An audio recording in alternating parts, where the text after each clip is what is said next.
Good evening, everyone. Welcome to the DPS STS Let's Talk with Voice of the School, Ms. Madhuwal, Principal.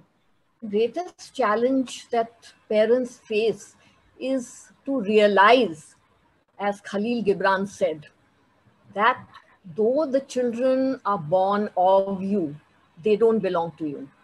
They belong to the future. And they are going to inhabit a world which you cannot even imagine, not even in your dreams. So the biggest challenge is to strike a balance between guiding the children on the right path and giving them wings to fly. No, you have to understand what your child's aptitude is, what is his area of interest, and not impose your ideas on them. Sometimes we try to live our dreams through our children, especially our unfulfilled dreams. Right. And I myself made the mistake. In fact, I regret it till today. I pushed my son into studying science when he was in school at Mayo College. And actually, he was not cut out for science. And had I permitted him to study economics and business studies, even though he's doing very well in his career, I'm sure that he would have gone much further had I allowed him to follow his own dreams, his own passions. So this is one challenge that we as parents face. And of course, it's the numerous sacrifices that we have to make for our children. Daughter, you spoke about your son. Ma'am, is there any way guilt? Parents mostly go through this guilty conscience that they cannot give enough time to their children. They cannot do certain things which they expect from us. So how do we come out of that guilt as parents? No, in fact, the other day I was reading an article, very interesting article, and maybe I shared it with you all also. It says that children of full-time working mothers turn out to be better human beings. Okay. Because if you're a working mother, you will try to spend quality time with your child. And whenever you get time with your child, you will cherish that. You will not be irritated that all the time, the child is with you, mama do this, mama do that, mama, can I do this?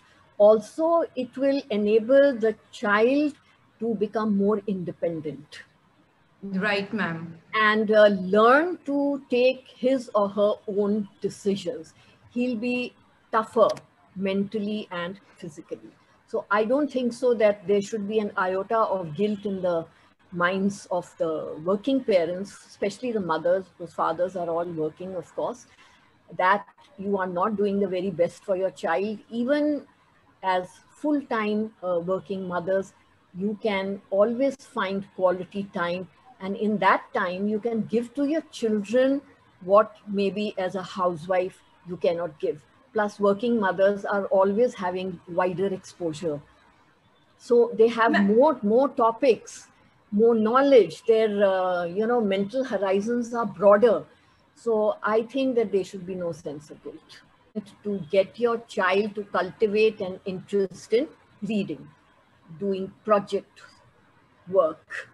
You can help your child do project work, sort out old albums, look at family photographs, share with children stories of their childhood or your childhood, which would be more interesting, that how you grew up in a totally different world.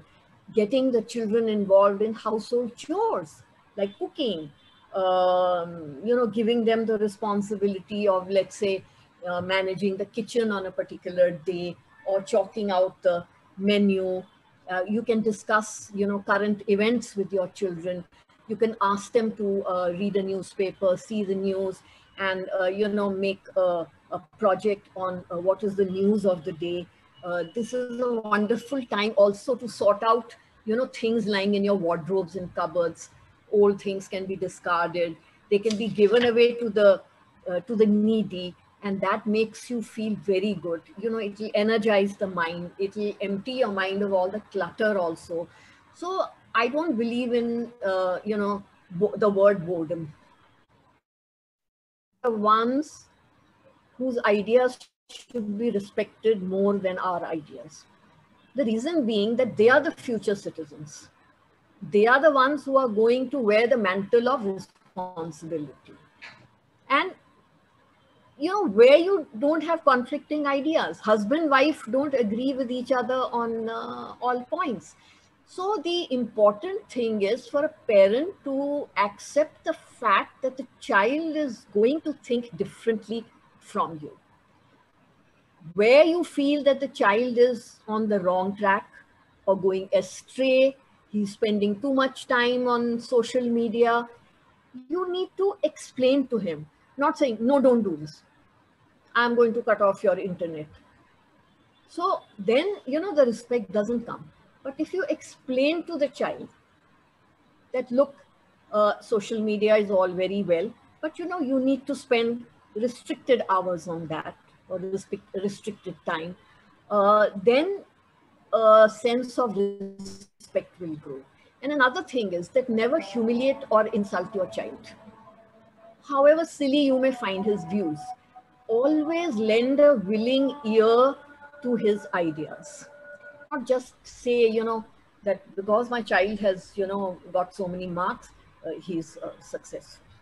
So I would say that have an open relationship, be a friend to your child, be a mentor. The child must have the confidence to confide in you. A young girl in Bangladesh, she committed suicide because her parents did not buy her a new Eid dress that she wanted. Now, why did she commit suicide? Because when she must have been young, the parents must have been giving in to all her demands. And because they were giving in to all her demands, once when they decided to say no, she just could not bear it. So the child that, look, every child has his own potential. Everybody cannot be a 99%er. There are variations. Everybody's potential, capabilities, interests are different. And this is just another exam. The real exam is the exam of life. And that's why I keep harping on life skills.